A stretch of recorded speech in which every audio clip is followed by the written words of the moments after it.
parte no seu relatório sobre o mau funcionamento das urnas no segundo turno de informações sobre potenciais falhas dessas mesmas máquinas no primeiro turno das eleições. Aspas. As urnas eletrônicas apontadas na petição inicial foram utilizadas tanto no primeiro turno quanto no segundo turno das eleições de 2022, disse o presidente da Corte Eleitoral. Tem um outro trecho. Assim, sob pena de indeferimento da inicial, deve a autora, no caso o PL, aditar, ou seja, incluir na petição inicial para o pedido abranger, inclusive, ambos os turnos das eleições em um prazo de 24 horas, eu fecho aspas, para esse despacho de Alexandre de Moraes, esse trecho que a gente destaca aqui em Os Pingos nos Is. Coronel Gerson, seja muito bem-vindo. Queria a sua avaliação em relação a esse pedido de Alexandre de Moraes, essa condicionante, também esse prazo estipulado de 24 horas. Queremos ouvi-lo. Bom, hoje eu até tirei o paletó porque o assunto é caloroso. O ministro Alexandre de Moraes, em minutos, ele fez a outra jogada, o PL fez o truco, para aqueles que jogam o truco paulista ou quem joga o truco gaúcho, sabe-se que o jogador seguinte faz o retruco e ele faz esse retruco em minutos. Por quê? Porque ele traz o tema ou tenta conduzir o tema do nível técnico para o nível político. Ou seja, a dizer, bom, se 60% das urnas têm essa vulnerabilidade e as urnas não foram trocadas do primeiro para o segundo turno, então o que eu quero que o PL esclareça é se o que ele está colocando é válido também para o primeiro turno, de modo a acarrear o apoio político, inclusive de eventuais eleitos do próprio Partido Liberal e de todos os partidos, de que seria uma situação quase que insolúvel, ou seja, a única opção seria a anulação dos 2 turnos de eleição. Então, ele faz o seu retruco, ele joga o tema técnico para o tema político. Eu tenho bastante argumentos para trabalhar nessa área também, mas eu prefiro interagir com os demais colegas e principalmente ouvindo o Zé Maria daqui a pouco, e vou voltar para o aspecto técnico. A situação é bem pior do que aquela que foi apresentada pelo PL. Por quê?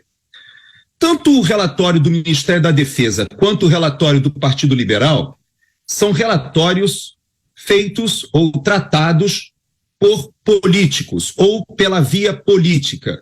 Explico. O relatório do Ministério da Defesa, conhecendo o pessoal da Defesa Cibernética, conhecendo até mesmo o comandante da Defesa Cibernética, que é um velho conhecido, o general Heber Portela, a seriedade com que eles trabalham e a capacitação desse pessoal, eu tenho certeza absoluta que os técnicos do Ministério da Defesa, eles avançaram muito além daquilo que acabou constando no relatório do Ministério da Defesa. Por quê?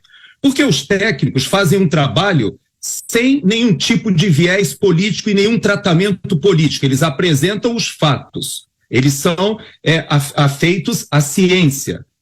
O ministro da Defesa, que circunstancialmente no governo Bolsonaro é um general, mas poderia ser um civil, ele de toda forma ele tem que pegar aquele dado técnico e transformar em algo palatável no campo político. E por isso o relatório do Ministério da Defesa ele foi tão preocupado em não falar em fraude, em não apontar responsabilidades, apenas ele apontou vulnerabilidades e sugeriu, como o Mota muito bem falou, uma solução, qual seja que técnicos se reunissem e pudessem passar a limpo a questão dessas vulnerabilidades, rodando o código-fonte que é feito por programadores nas máquinas com código de máquina binário, que é aquele código que a máquina entende, feita a compilação do código-fonte feito por um humano para o código da máquina que a máquina roda. Bom, Essa proposta do Ministério da Defesa, se ela fosse levada adiante, ela iria esbarrar nesse problema que aparece nesse segundo relatório. Mas, por alguma razão, o Ministério da Defesa entendeu de não avançar nesses pontos porque eles acabam incorrendo em áreas que não estavam na competência do Ministério da Defesa, que não foi chamado para auditar, foi chamado para fiscalizar, a despeito da alta capacitação dos seus técnicos. Bom, caminhemos agora para o relatório de hoje. Eu ouso afirmar, e já como o Paulinho Figueiredo já falou, todos nós que frequentamos as redes sociais, a despeito do autoritarismo e da censura imposta pelo senhor Alexandre de Moraes, todos nós já conhecíamos o teor desse relatório e vou além. Nós conhecemos muito mais do que está nesse relatório. Por quê? Porque também esse relatório teve um tratamento político. Ou seja, o PL fez o seguinte: nós vamos colocar o abacaxi no colo do ministro Alexandre de Moraes. Nós detectamos dois aspectos. Um, que as urnas antigas, elas estão todas com a mesma numeração de identificação, e também identificamos que em algumas urnas é possível identificar o eleitor, quebra de sigilo. Duas mais notícias para a nossa audiência, antes de você me cortar, que você me apareceu aqui, Daniel.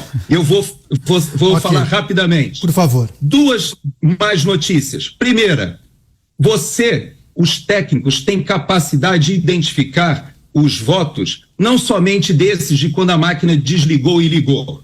Nesses modelos antigos já havia sido detectada essa vulnerabilidade em que você consegue olhar, bons analistas conseguem ver o minuto, segundo, em que o mesário liberou aquele eleitor para votar e o registro daquele voto. E consegue fazer o desembaralhamento sabendo quem votou em quem, se isso for necessário. Haja vista a Venezuela, onde sabe como, Daniel, o Chávez fazia para nomear comandantes somente alinhados, ele sabia em quem cada oficial havia votado, porque o sistema era igual. E como ele fazia? Ninguém é obrigado, nenhum oficial é obrigado a apoiar a Revolução Bolivariana. No entanto, nós somente nomearemos comandantes aqueles que votaram a favor da Revolução Bolivariana, porque ele sabia os votos. Vou além. É muito mais grave porque a questão das urnas, elas não estão somente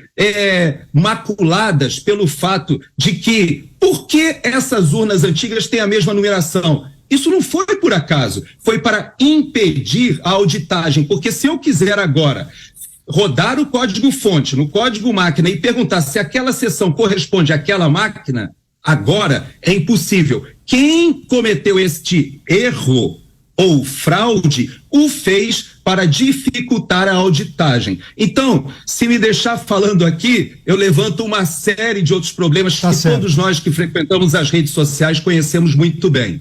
Perfeito, sem perder tempo, imediatamente vamos... Uai, seu app de vídeos curtos.